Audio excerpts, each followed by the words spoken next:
You need some water or anything? No, but I think it's working.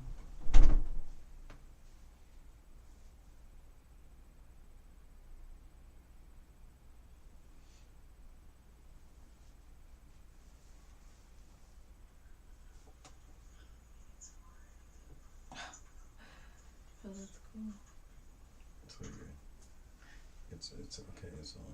It's my little tester. You a Bennett. Get out of here. No, I'm just playing. Why about uppercutted you? No, Come on, let's hey. put on a show. Just kidding. Just kidding. Get, boom. Please, get out. Love you. Jesus Christ.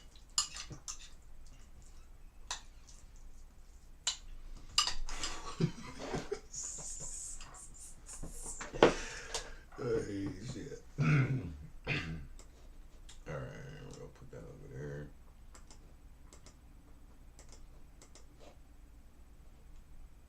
I had to go cap. I don't even know how to get. Oh shit.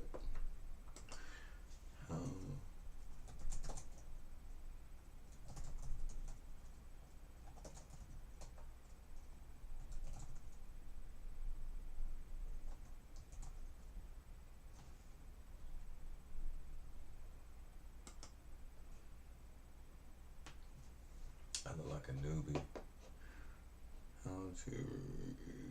In this video, I'll show you how to record your screen with OBS. If you found this guide useful, then please consider subscribing. I don't really want to record. I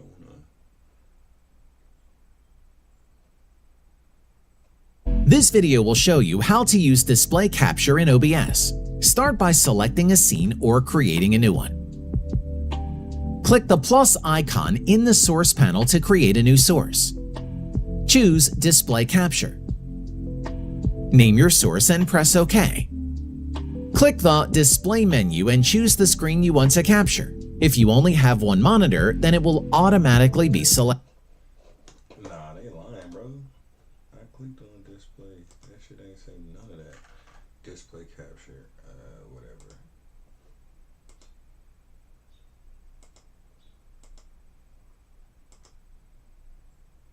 Oh, I'm tripping. I ain't even. I feel like a square. Oh, okay.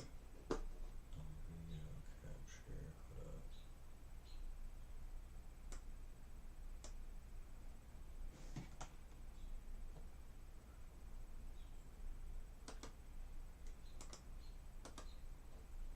Oh, that's what I tried to have the other one. 2 videos. Take the capture. Oh, and boom.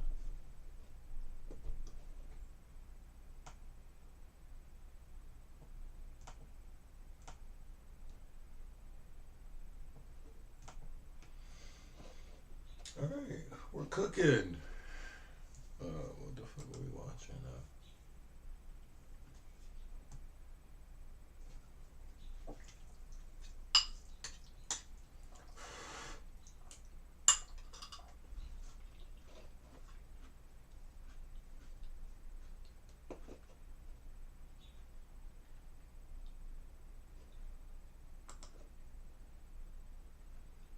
Rest said I'm a beat maker that makes beats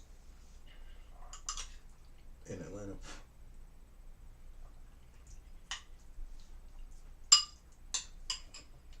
Bro, I did not click on this. Right here. Why don't you own an apartment building? Seriously, let me show you a path. Gotta be tweaked because we run a OBS is killing. We're gonna turn.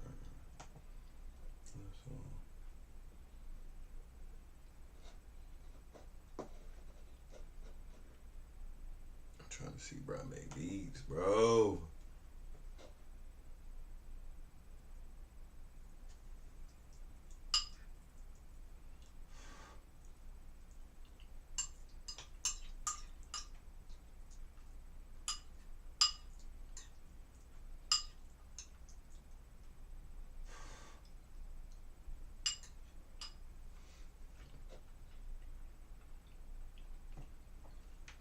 Tweaking.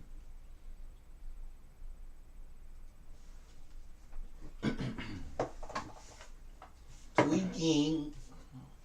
Alright, see what we can get done.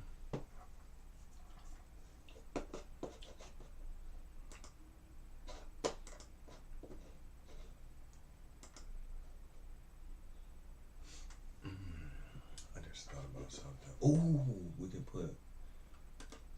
Can I put both the displays up here? Oh, this shit just multi-level, bro. Get busy. What do you mean?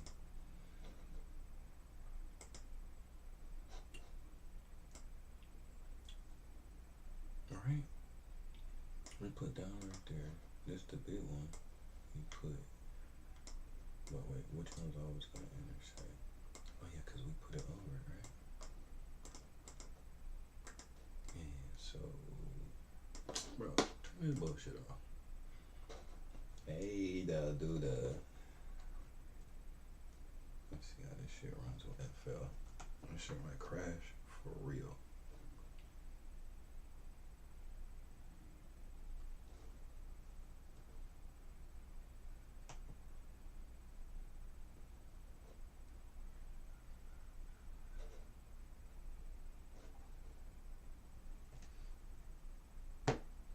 There's a lot going on. Computer shit, I don't know what you talking about, bro, but I'm not trying to run all this shit.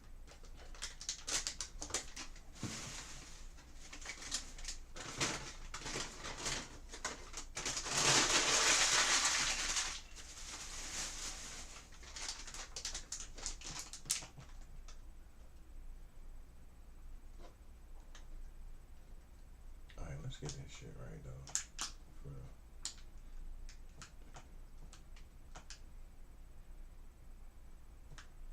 I gotta get this shit set up, bro.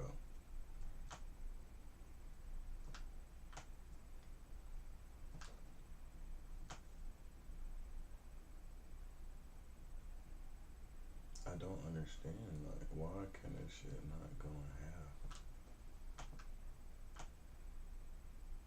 Why is that's not like right?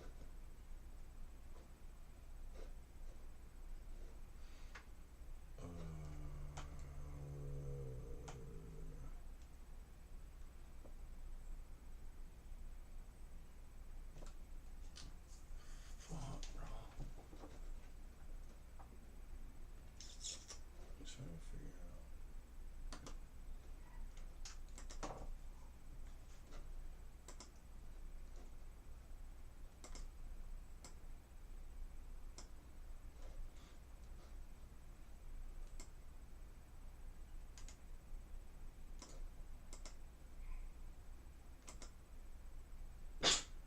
Bro. Come on, dog.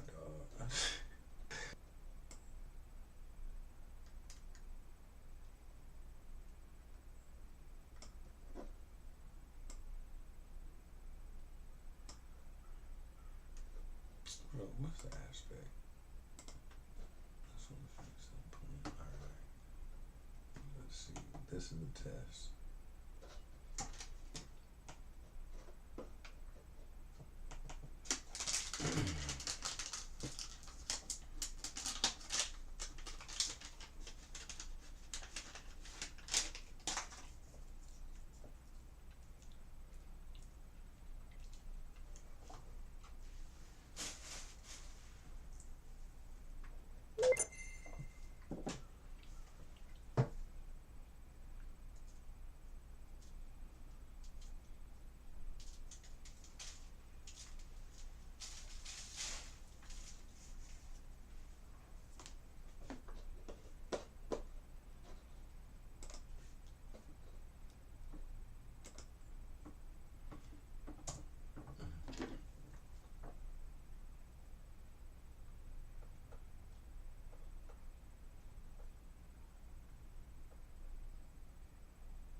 Bro, we're about to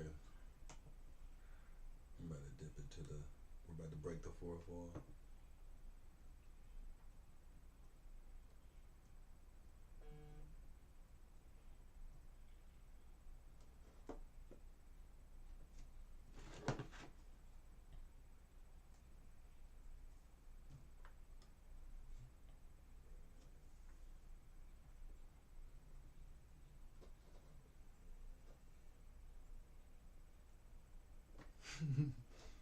It's taking forever. I can't even fucking type.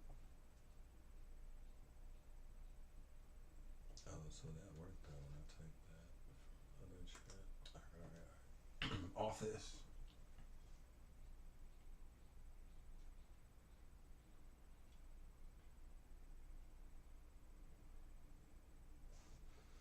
It's Justin Long talking about.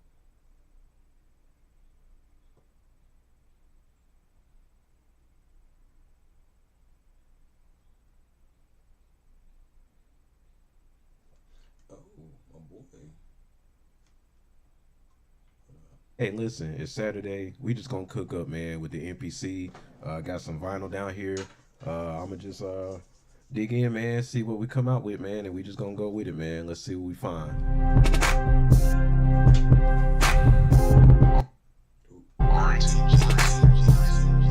All right, let's see. I'ma just kind of do this blindly here. Wait. This nigga just reached over to the side and said, All right, we got In the Mood with Tyrone Davis. All right, let's see what we got right here. Let's put the needle on the record.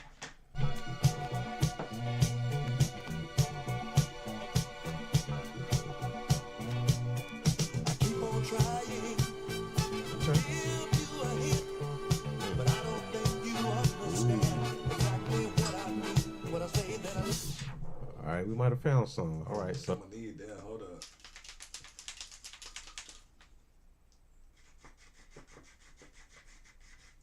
So I got my sampler right here. Got it set to 1 minute for max length. We gonna go ahead and record this thing in here. Let's arm our track. I think I'm gonna start right here. NPC1 is looking fresh. Mike, you need to have the mic on. That's what it is. We gotta put the mic on. Alright, so that's my minute. Let's see, what we gonna call this joint? I think I remember him saying, I don't think you heard me. You should. I would just say, streaming on YouTube and trying to watch YouTube. Bro. ain't. Yeah, that's a word now. That's in the dictionary. Hating right now. You ain't heard me. And let me look. Hold on. By Tyrone Davis. So let me give him his credit. So I like to remember where I got my samples from. So I always put their name in here. I'm actually save this to my SD card. And then we gonna keep it. We gonna go to sample edit. Alright, I definitely want to slow this down. We're gonna process, and then I'm gonna do a time stretch. Let's try 17. Go from 20 to 17. Alright, let's see.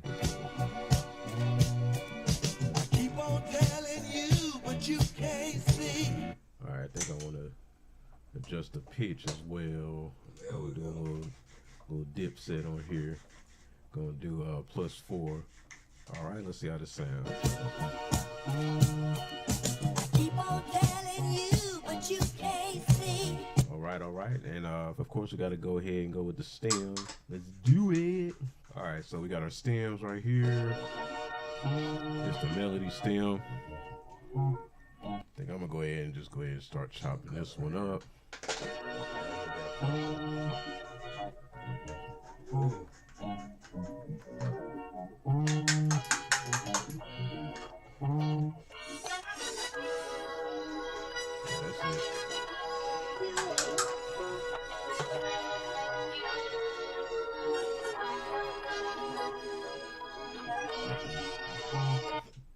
All right.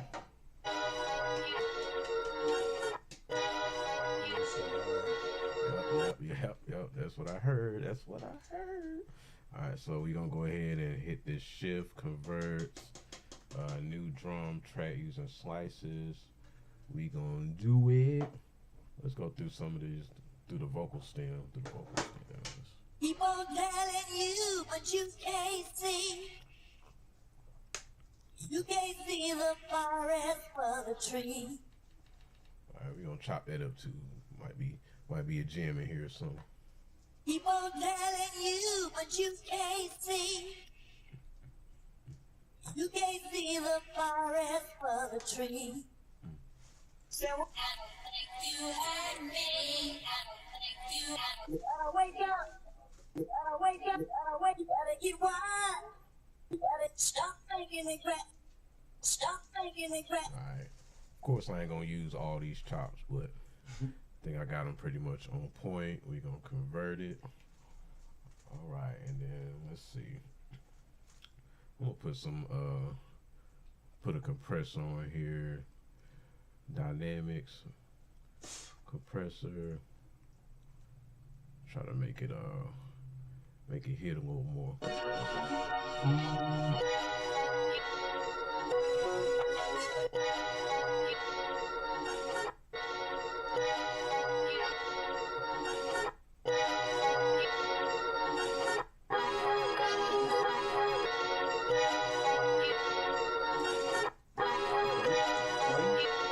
See, Reg, cooking.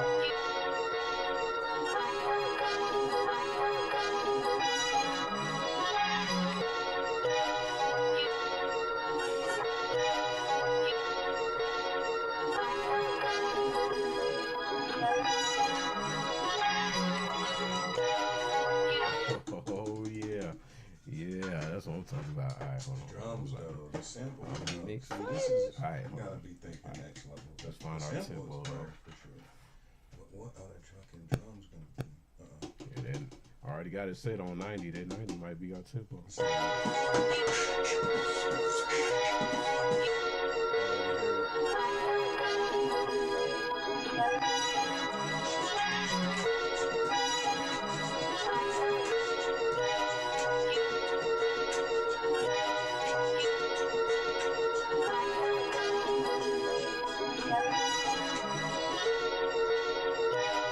Right.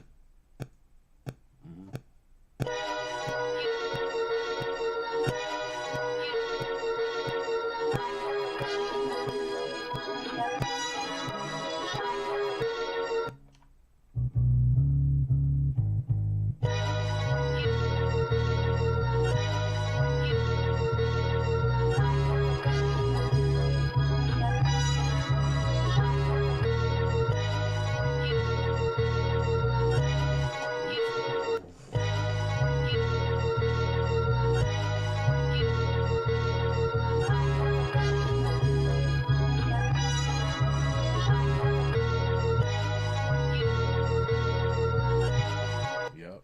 Let's Bro, I do it. promise I'm you right excited. now, I can't even talk. I don't know. When I see this nigga at work tomorrow, I'm gonna say some other shit.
comments at?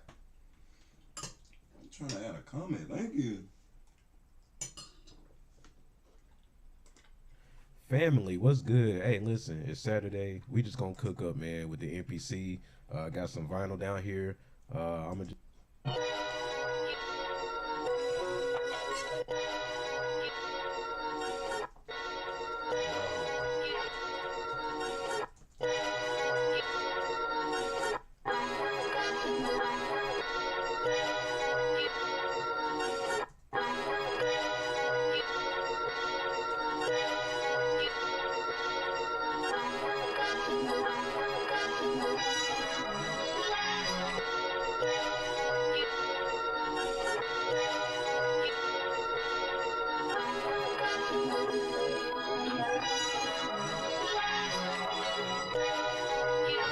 Oh yeah.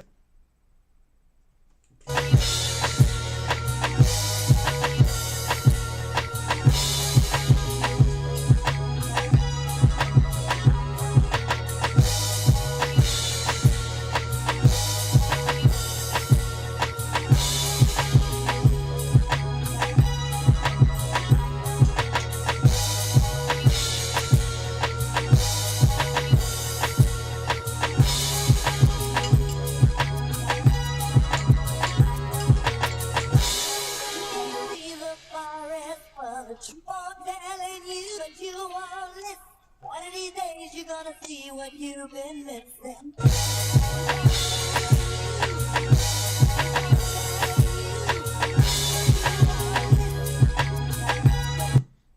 It's tight. See what happened with the trade, though. People everywhere are buzzing about a simple honey and salt method that's helping men improve their stamina and endurance. But does it actually work? Without a doubt. This natural approach enhances circulation by up to 1.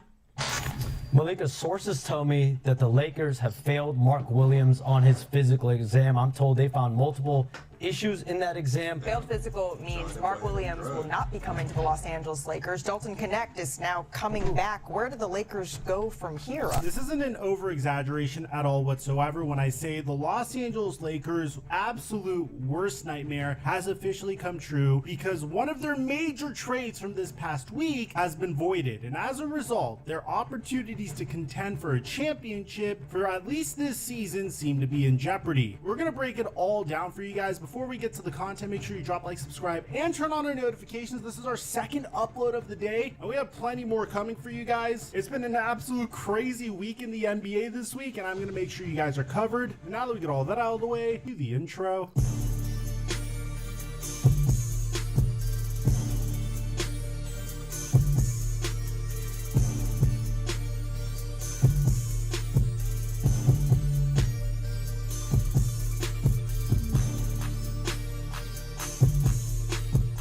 Today's video is sponsored by Prize Picks. They're running a Super Bowl free square for Patrick Mahomes. Lately, I've been doing really well with my picks. I've been averaging at minimum a pick a day, and I've been making my followers a lot of money. I pretty much discovered that if you run 4-man power plays and you hit at least 1 out of every 10 4-man power plays, you 10x your money. So you break even if you hit 1 out of every 10 of your power plays, meaning you only need to hit 2 out of every 10 of your power plays to make money. So far, I've been averaging about 4 out of every 10 of my power plays hitting, and my results speak for itself. People have been hitting me up in my DMs thanking me as well. If you want to give it a shot, I give away my picks on Instagram at @TheFlightMike. And if you haven't signed up for Prize Picks, make sure you use my promo code microphone to get a free $50 when you make a play of $5 or more. And thank you, Prize Picks, for the sponsor. Mic check 1 2 1 2. What's going on, everybody? Last week around this time, while we were all minding our business, Rob Pelinka and Nico Harrison revealed that they were having frequent meetings with one another. As a matter of fact, a viral picture of these two meeting at a coffee shop leaked onto the internet. And you just see the surprise in Rob Pelinka's eyes because Nico wants to trade one of the best assets in the entire NBA. The result was the Los Angeles Lakers trading Anthony Davis, Max Christie, and a 2029 first-round pick to the Dallas Mavericks for Luka Doncic, Maxi Kleber, and Markieff Morris. The fallout is still continuing to this day, guys. I mean, I'm sure you've seen the press conference of Jason Kidd looking depressed as Nico Harrison's providing his rationale. Jay Kidd didn't know about it.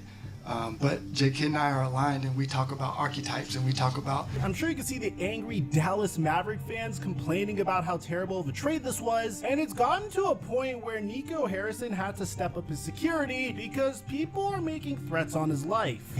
Nico Harrison has been subjected to death threats. There have been racial epithets included in some of those. Certainly security is going to be beefed up.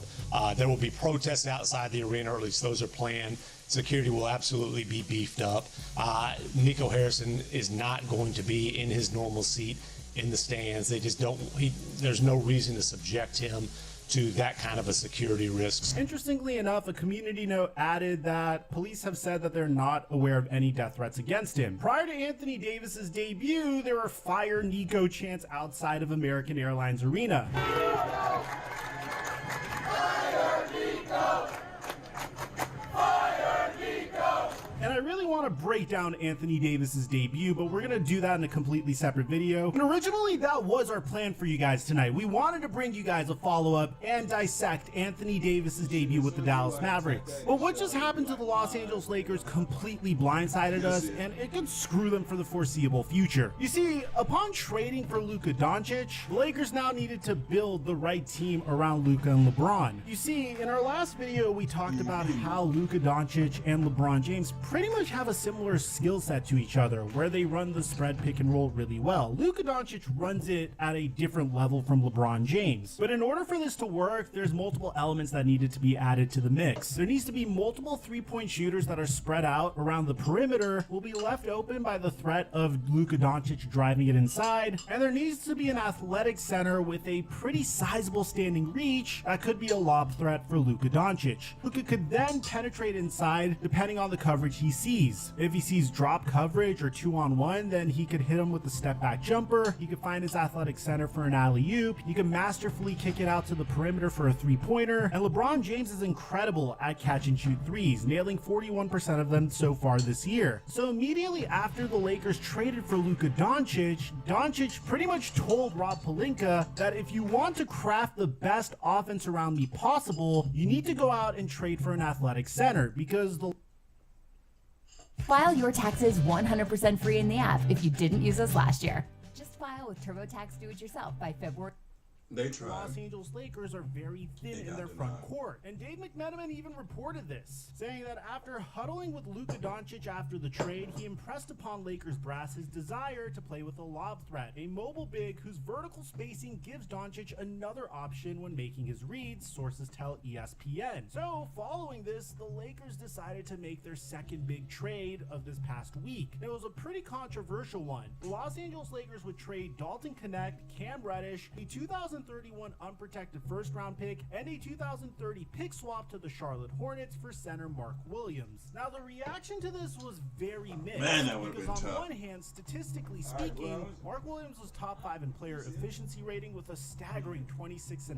He averaged 16 points and 10 rebounds this past year, had an offensive box plus minus of a 4 and a defensive box plus minus of a 1. Now, his interior defense is a little suspect, I will admit, but he's always had a positive value over replacement player. I mean, the man has a standing reach of a 9.9. What does it sound like and when I talk? He's only 23 years old.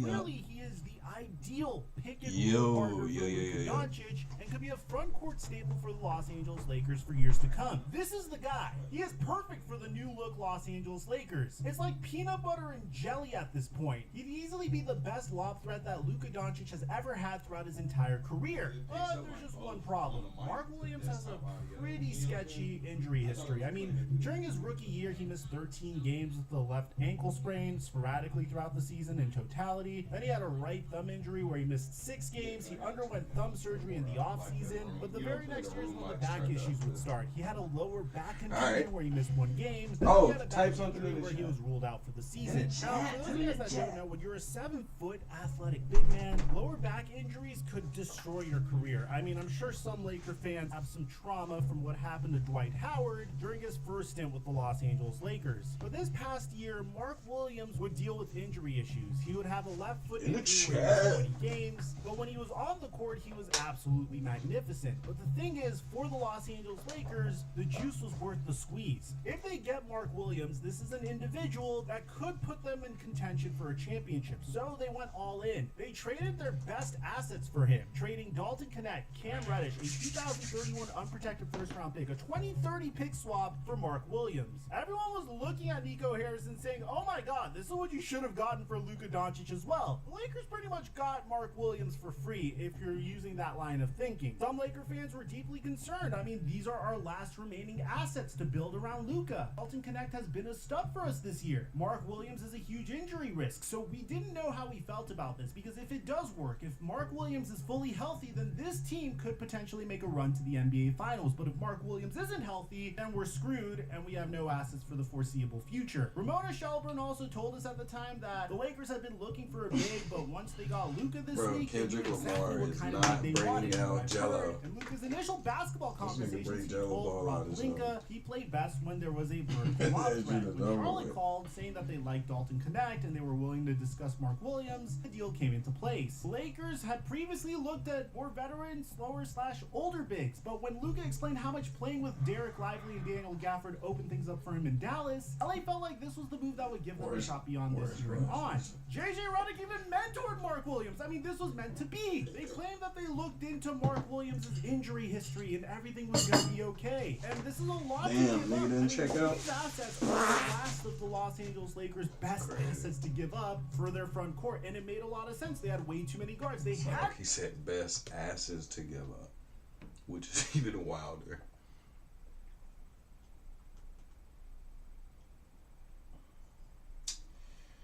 Let's see, people. We're gonna get on this cap cut. I don't care.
But I didn't know you were still watching. It is though, thank you. Crazy. You see the aesthetic, but just the glasses. Just the reflection. The dark night. Like a shadow.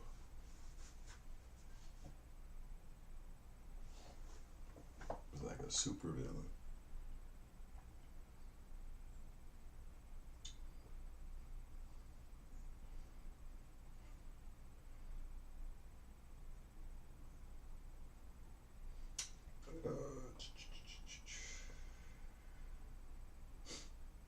Oh shit.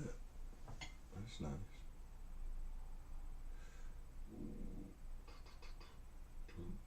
That's nice.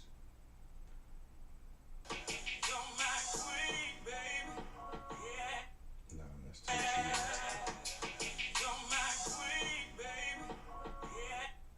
Wait. We gotta move that over.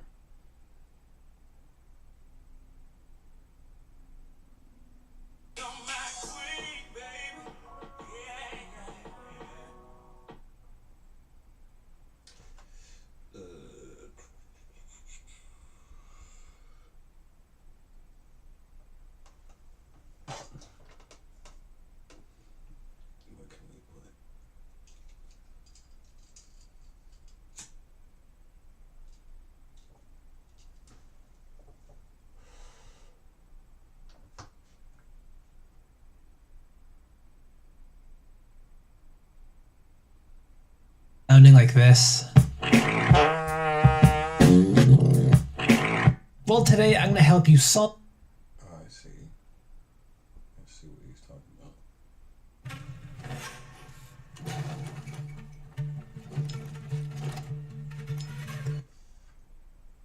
When you try sampling, does your beat come out sounding like this? Never happened. Well, today I'm going to help you solve your sampling problems by breaking down 3 beats that were made by 3 legendary producers at 3 different difficulty levels. And along the way, I'll show you what skills you need to practice to master each level yourself. My name is Navi D. I've been making sample beats for over 15 plus years. My beats have been used by artists and gotten millions of streams. So I'm going to show you what frameworks I use when sampling. And best of all, what I'm about to show you works no matter what beat making program or sampling tool you use. So let's start with the very first beat, an all-time classic that might seem like a simple beat at first, but actually has a key sampling lesson within it. The song I'm talking about is Mass Appeal.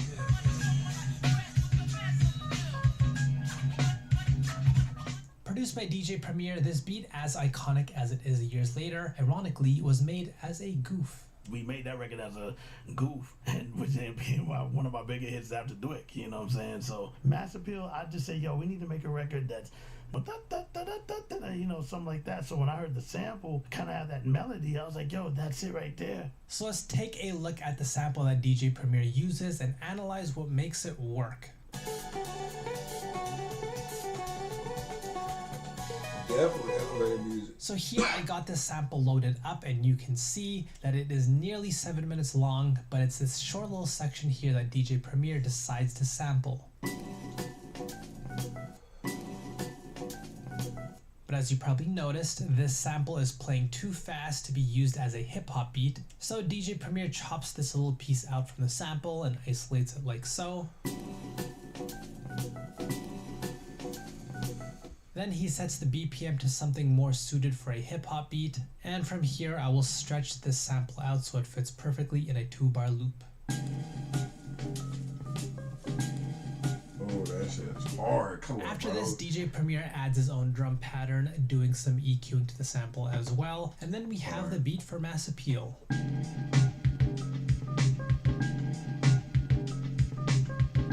Now this is the most basic beginner version of sampling, which is looping. And while it might seem like an easy to do technique, there is an important lesson in what I just showed you. Again, take a look at this entire sample and listen to the different parts as I skip around. You gotta find that loop.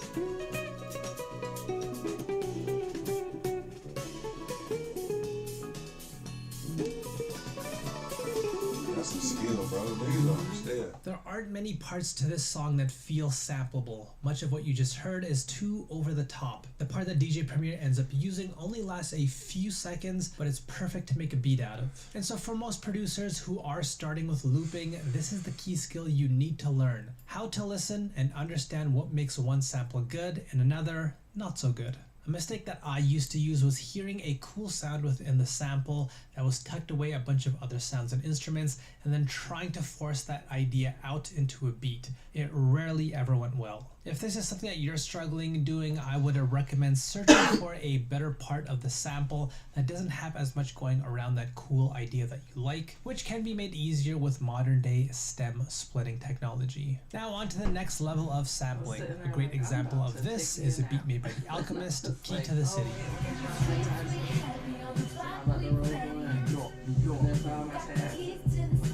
And there's actually a video of The Alchemist putting this beat together, and I remember watching this all the time when I first started making beats because it was just so amazing to me.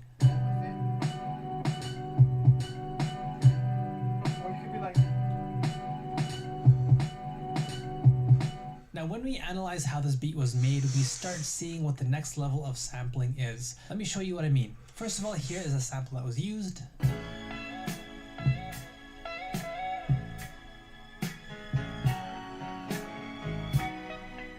And as we saw Al do in the video, he selects different pieces from the sample and then puts them together to build his own idea. As you can see, this beat only uses 4 main chops, and he uses these chops to create this great sounding loop.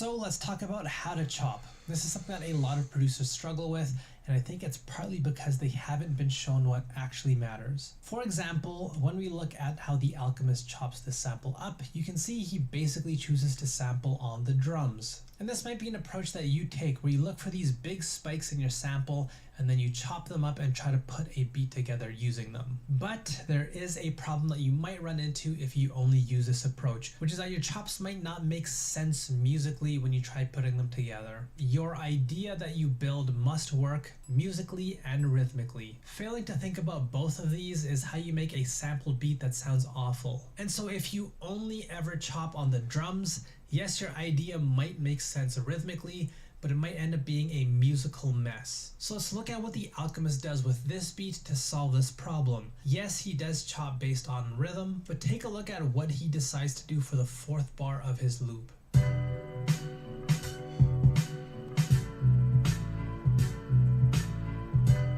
He adds 2 more chops that bring that musicality to the beat, and this prevents the beat from sounding repetitive or like nothing is ever happening. Let me show you exactly what I mean. Here I will use my plugin Note Grabber, which is a sample mapper that lets you see every note in your sample and even lets you grab notes.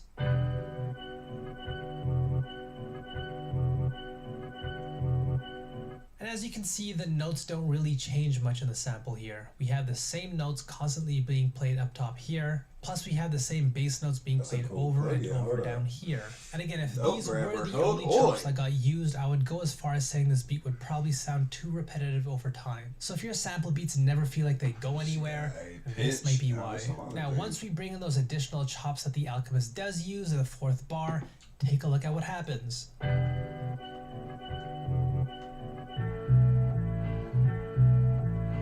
We have a change happening in the music. All of these new notes get introduced and the beat now sounds like it has some musical variation. So this is something that you can think about when you're making your chops. Don't just look at your sample and then place chops on these big huge spikes and that's it. Also pay attention to where the changes in the music are happening and piece together something that actually makes sense. And if you need help doing this, that's exactly why I built Note Grabber. It shows you every note in your sample, letting you see where those musical changes are happening. To try this plugin, you can start your free trial. The link is in the description box below. Or you can also do this by yourself with your samples if you want. Whatever. So thinking about these sampling skills, for most producers to do this intermediate level, the skills that they need is both listening and chopping. You will still need to learn how to listen and understand what makes a sample good. Plus, you must learn how to chop and piece together ideas that make sense both rhythmically and musically. And now finally, let's take a look at the next level up from this, and a perfect example of a beat at this level is Devil in a New Dress, a beat produced by Bink for Kanye West. May the Lord forgive us, may the gods be with us, in that magic hour, I seen good Christians. And as legendary as this beat is, what I find amazing is that Bink actually entered this beat into a beat battle in 2009.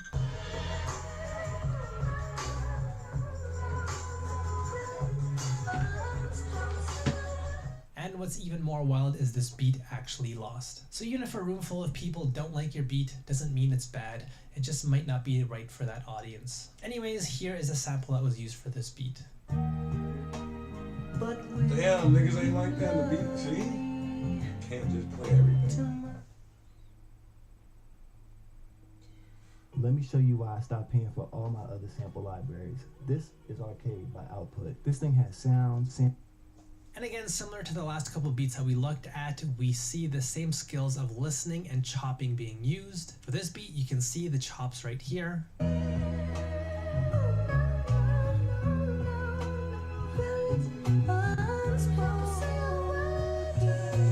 But from here, there is more to this beat than just a sample and added drums. Bink does a great job of really building on this idea and adding more of his own instrumentation into the beat. And again, this might be something that you struggle with as well, so here are some tips to help you do this better. Number 1, build on what's already happening in your sample. Here I will use Note Grabber, but again, you can do this by yourself. I just want to show you this visually. But you can see the root note of bar 1 is an E, and in bar 3, it's a D sharp. And these are the exact notes that Bink uses to begin adding his own instrumentation into the beat. So here I will export these notes from the sample into a pattern and then use this information to build chords. And that's exactly how we get our first layer of amazing strings within this beat.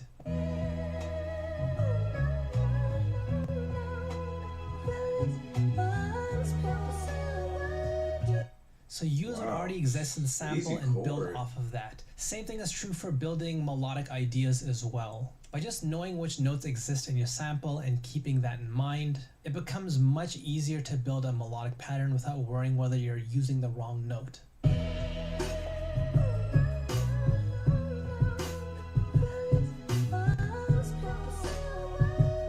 And this is the next level of sampling, where the skills needed are listening and chopping, but also composing. Understanding what notes are in your sample and using that to build your own patterns around your ideas is the key skill to making expert level sample beats. And like I mentioned, I have built a plugin designed to help you do this, and you can download it and start your trial for free, but if you're not interested, no worries at all.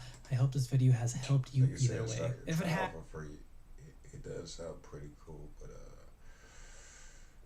oh shit. Of course. The commitment. Is this man committed to the organization? Signs point to Aaron Rodgers not being back in New York. Thus winds up moving on and going elsewhere. He also has to decide whether or not he even wants to play. This past season was an unmitigated disaster for the New York Jets, but they went into the offseason making plenty of changes, moving on from their general manager in the middle of the season and also hiring former New York Jets legend Aaron Glenn. But there's a huge question of who was going to be their quarterback under center. Were they going to bring Aaron Rodgers back, or were they going to cut him loose as well? Well, on Super Bowl Sunday, we officially got our answer. So before we get to the content, make sure you drop, like, subscribe, and turn on our notifications to get the latest NFL news to your device. And now that we get all that out of the way,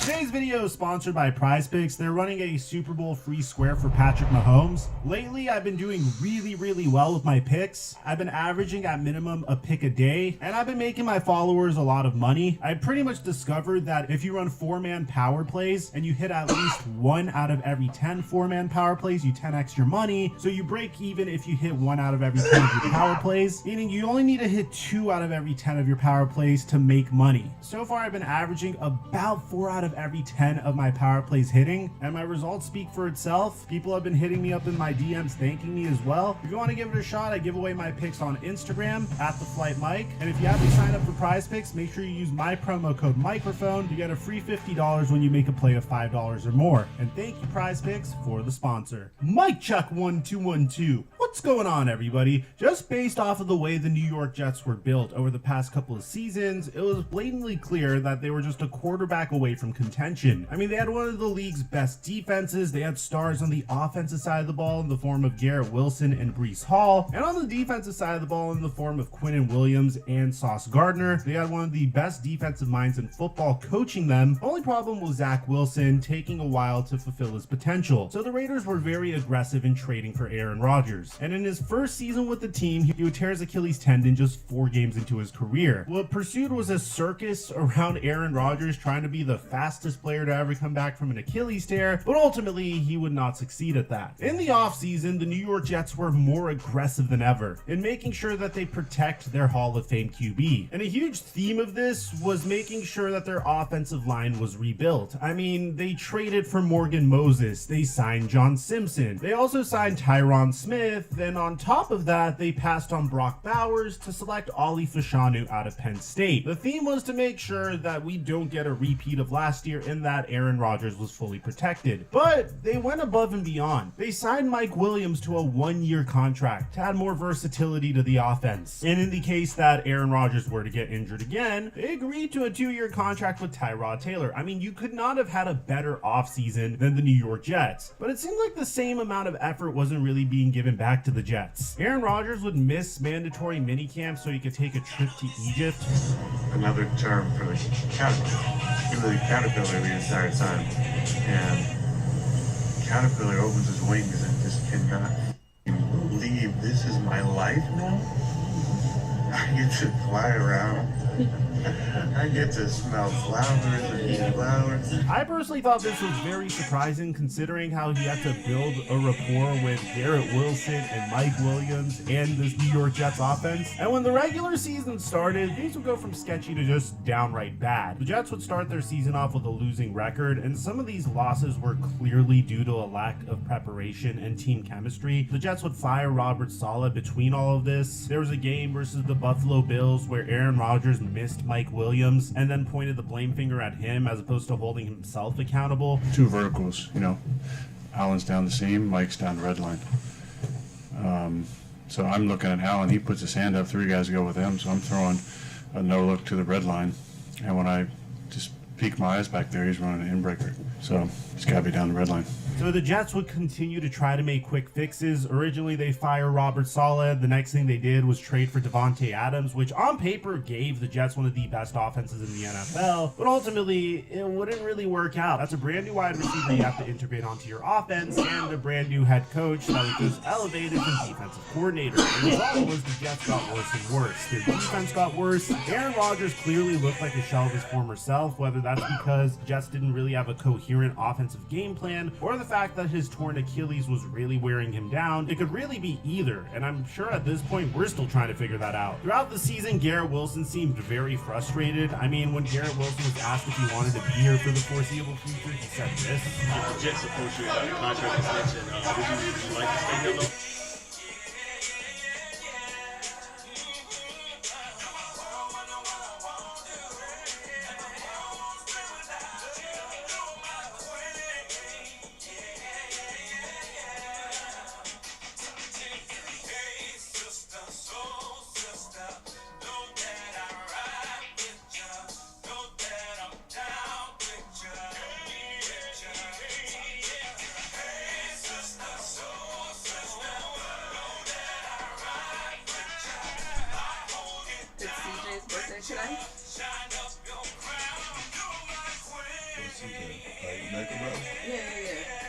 Oh, Kyle had, right? That's him?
about that.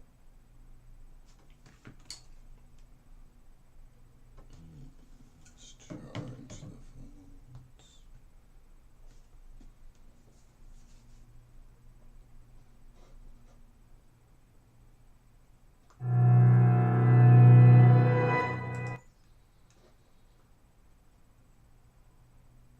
Accelerated degrees in cybersecurity.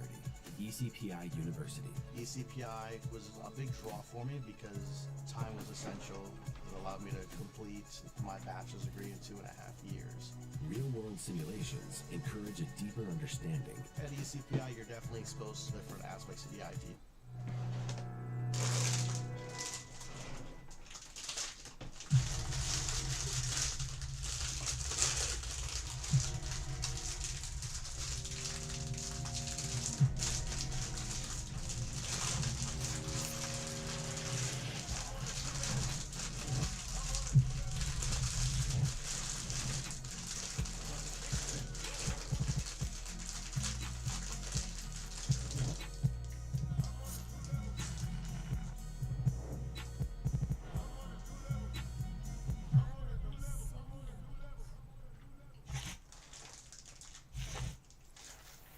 Check it out, world. It's your boy Don Cannon. We are back in the 8th town. I'm doing honorable C-note today for Backtrack. Just make sure if you like this, make sure you subscribe below. And the brand new Tomorrow hats are in. ShopTomorrow.com. Make sure you're part of the movement. Be a part of the team. You know what it is. Let's get right into it. Honorable C-note. Yeah.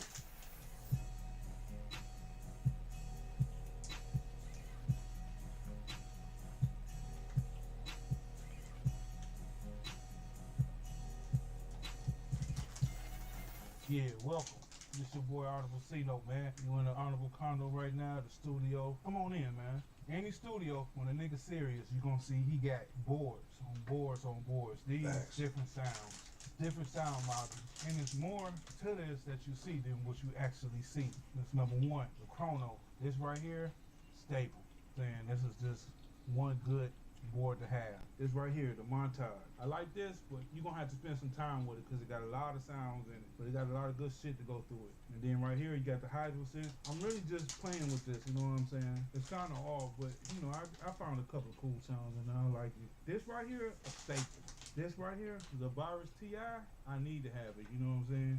Then right here, you got the OB6, you know what I'm saying? Nice for sound design. You look back here, you got the Mellotron, the motif rack, the Yamaha motif rack with the Phantom XR. You know, all these are rack mounts. Then you got the grandmother, the Move, nice for sound design, Profit City, sound design. And come on, man. The North Stage 3. If you know what you're looking at, you know what that is. And then, you know, you got my baby right here. I've been dealing with the grandmother, but this is going to go right back where that grandmother is. That Sub Sequent 37. You look back there, you know what I'm saying? We Oldsmobile boys. Fofo tools, that's what we like to ride, old schools. Keep it with me, you know what I'm saying? Up here, you got all the machines. Those machines and a Motif 6 that I got in the other room bought this whole studio. So I got the QY70, DR5. That's what I started with, you know what I'm saying? This is my baby right here. I just got on Rush, you know what I'm saying? This is that Polygroup 2.5. Sony C800, that's what we recording with. For the sound system, these right here, the Barefoot, these my babies right here. Look them up, man. These are the Micromain 26s, the Focal, you know what I'm saying? That's for the mid. So really, I don't run both of the Focals. I run that and that. I mismatch the speakers. Right here, down here, that guitar pedals, all that's going down, you know what I'm saying? Live instruments, that's what we like. We like live instruments, so you see flutes, guitars, bass guitar. For the mic chain, we got the Tube Tech CL1B. Oh yeah, it's in here. And I got that running through the UAD, the Apollo. There's 3 Apollos in here. All these is so crazy. Simultaneously while I make them. Right here we got an extra 8 channel through a Behringer. That sound real good. And this thing right here, this Orbit, secret weapon, bro. That Orbit right there is like for mastering purpose. Make your shit real warm. But I don't use that till I master. And if you look under here, you see I got that Burl. That Burl is in here too, my guys. Don't play with them, man. That mic chain, all that hooked up through the C800. Then we got little toys like this right here. My boy Spins put me up on this.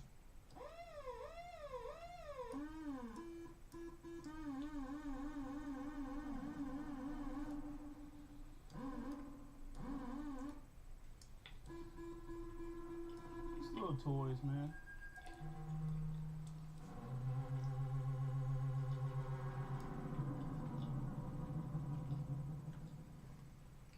Well, nice little toys, man. You know what I'm saying? Niggas be having little weird shit laying around, man. You never know, you know.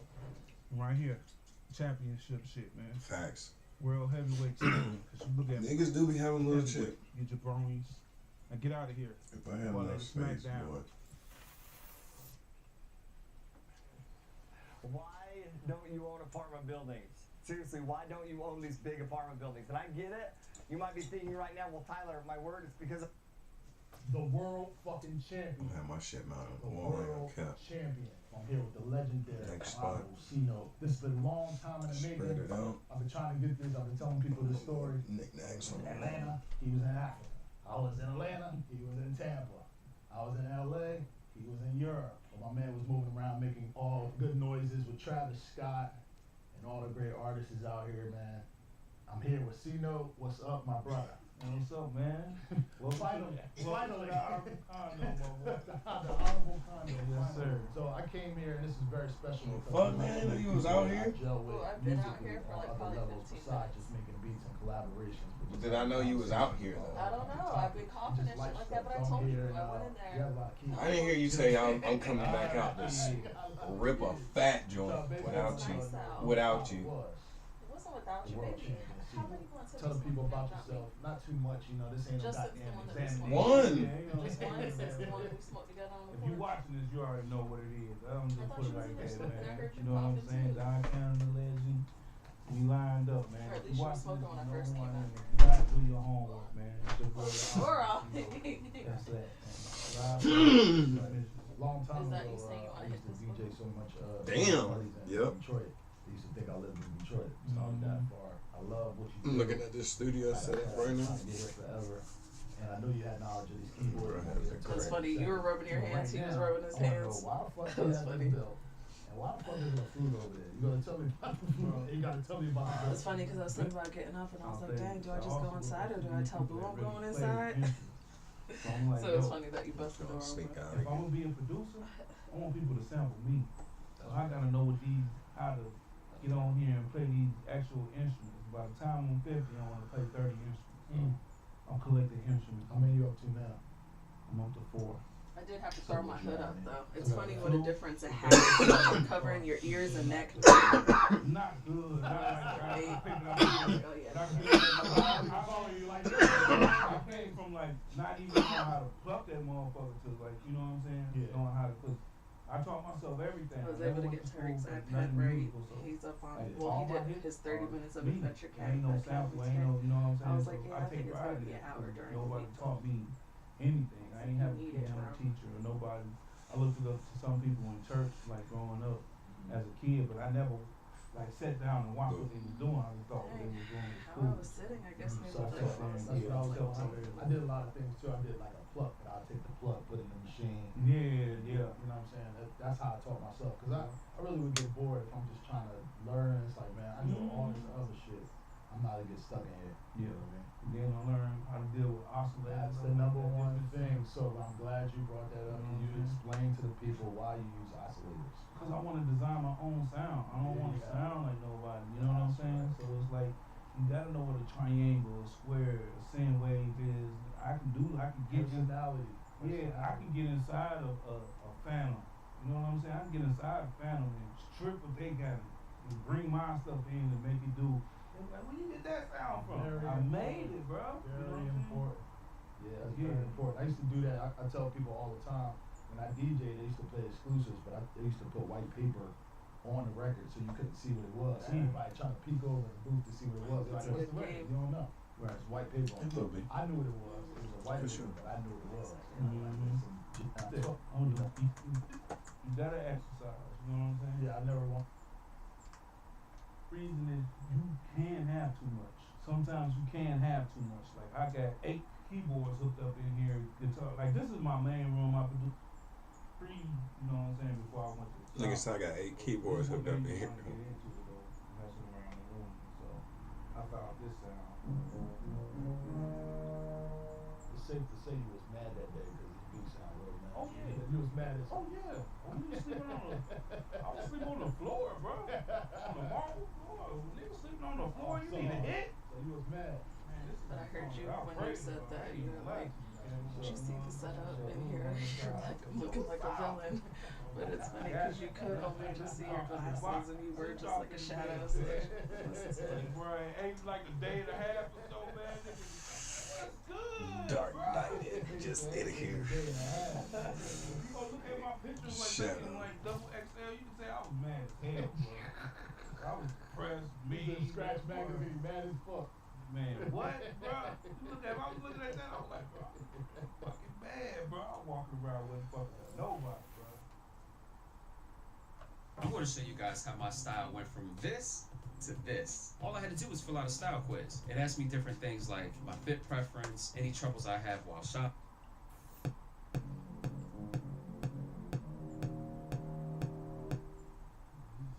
Two bars. That's right. That's you gotta do it like two that. 2 bars. No 4s, 8s, 2 bars.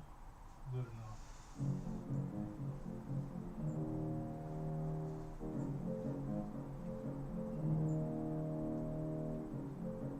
Easy. It's all coming back. So when you remake it, it all Yeah, comes when back. you start messing with this stuff, you start. That's right. So it's now, but you put a color. Yeah, that's him. Thank you. That shit sound like Jaws, nigga. It sound like the fucking shark coming to get you. It's funny how much the activity with the animals slow down when the sun starts going down. Nigga said it's cold, bro. It's time to go back in the crib.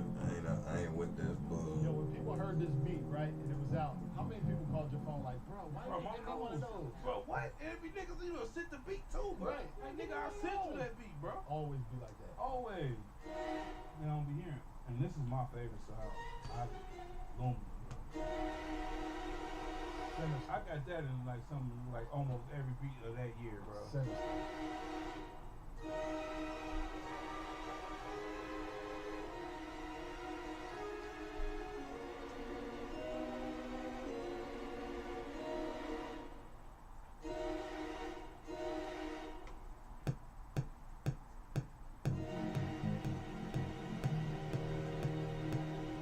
Man, that's it. You don't even have no else, man. That's hell.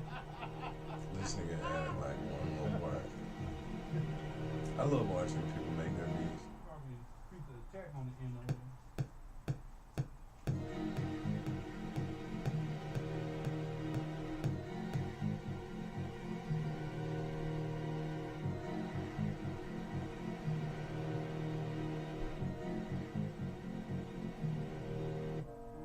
Oh, fail.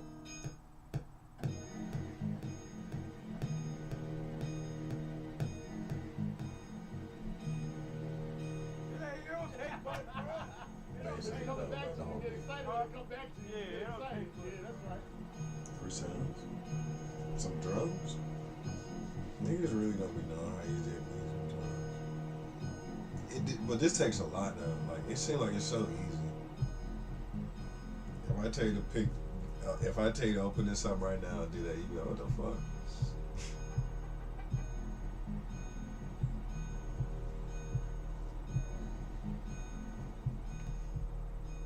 That ain't them barefoot sounding like that. Honestly, I got one barefoot doing that, and I got focal. The focal is for like the mid range, and the barefoot is for the highs and the lows.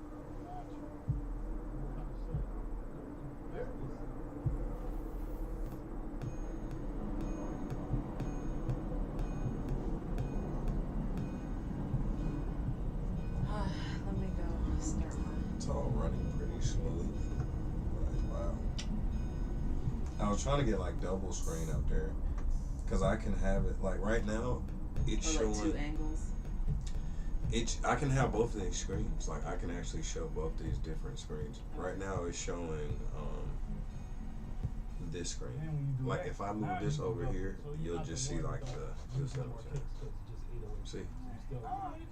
Like, it's not like showing both screens yet, but I can get it that way, so it's actually pretty cool. You want me to close this bit? Yes. Love you.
It's always that simple. We'll make that shit quick as hell.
That's a barber right there. Facts.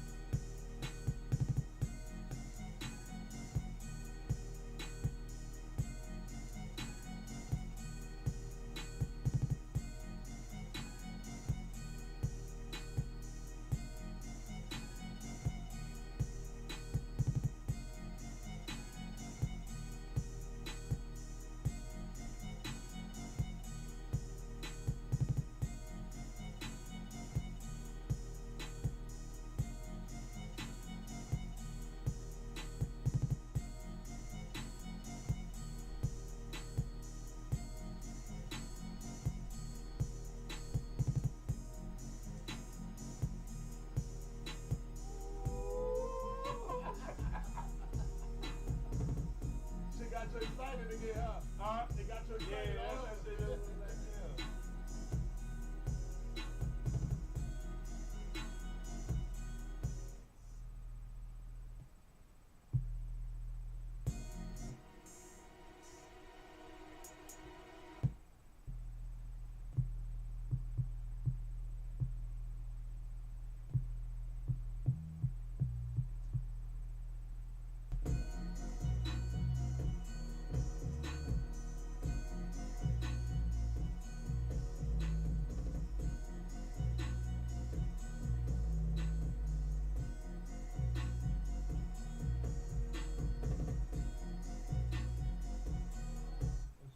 Nigga, go ahead, shit to the motherfucker, man. Fuck it.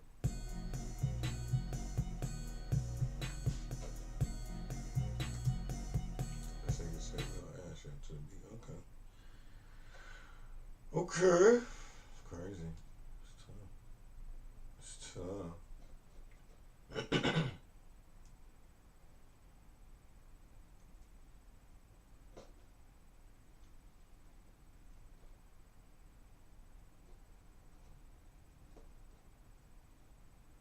Okay, let's try this again. I just filmed this.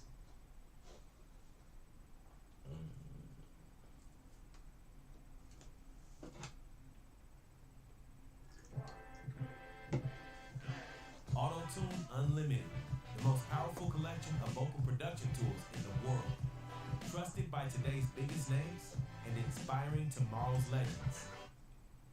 Okay, let's try this again. I just filmed this entire video, dragged it onto the computer, and everything was corrupted. So here we go again. It's been exactly 10 years since I bought my first MIDI keyboard. I was super inspired by some of my favorite artists, so I went to the local music shop, got the cheapest one I could get, loaded up the free software, and started making beats in my bedroom just purely for fun.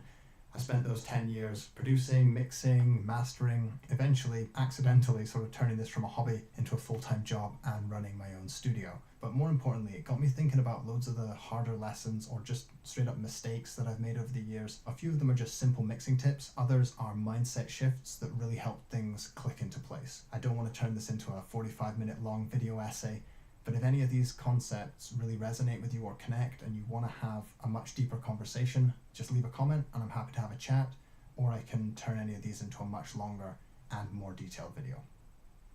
This is the best way to mix competing tracks, and it's the most common question I hear. While there are lots of plugins designed to help carve space between different tracks, and you can use EQs and dynamic EQs to attenuate and boost the same regions on different tracks to try to carve space, but the reason it's so difficult to get all of these competing elements to fit together in the mix is because the problem cannot be fixed in the mix. This is one thing that really has to be fixed in the arrangement and production, and nobody likes to hear that. It was so annoying to hear this when I was starting out, or even for many years. But listen to any of your favorite records. Notice how all of the elements groove around each other, fit in the pocket, and they're all working with the arrangement. Once this mindset shift sinks in, your tracks are going to sound so much more confident, they're going to have a lot more purpose, more they're going to groove well, and they're going to pretty much mix themselves.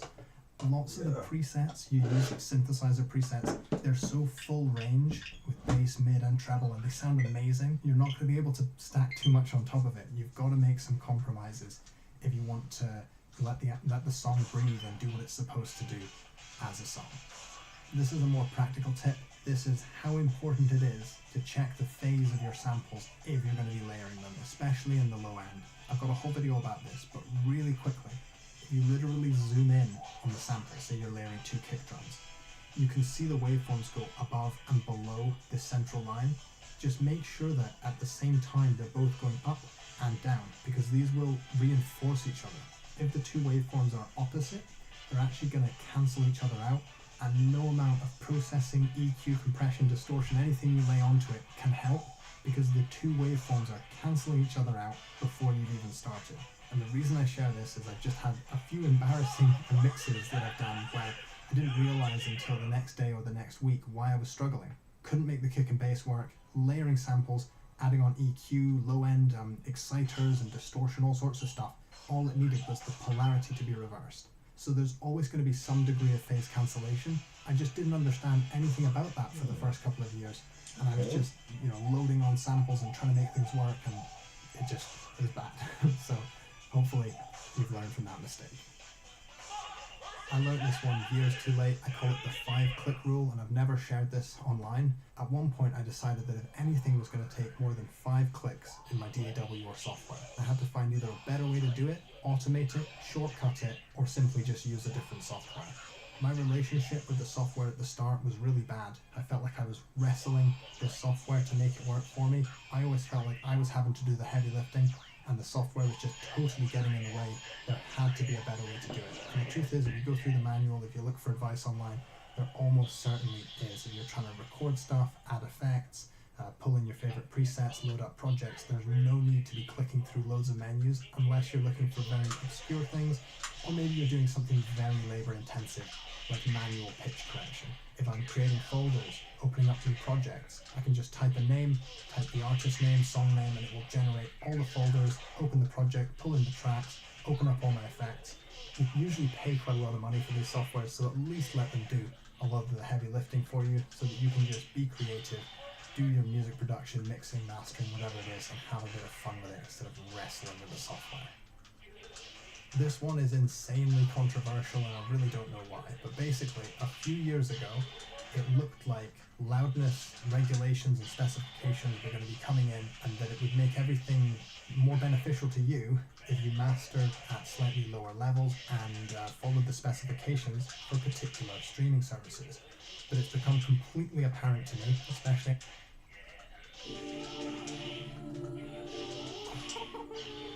so fun. Coolest plugin I ever used. That is such a tough combo, bro. You don't understand. After my last mastering video, where I looked at what a bunch of professional engineers were doing and what levels they were hitting, but to keep this brief, basically the loudness wars are over, and Loud has won. Almost all professional engineers are pretty much disregarding the specifications that Spotify or Apple Music are giving, and we're simply doing what's best for the song or maximal loudness. Now this annoys a lot of engineers because it makes people think, well, you don't need to hire anyone, you can just do this yourself.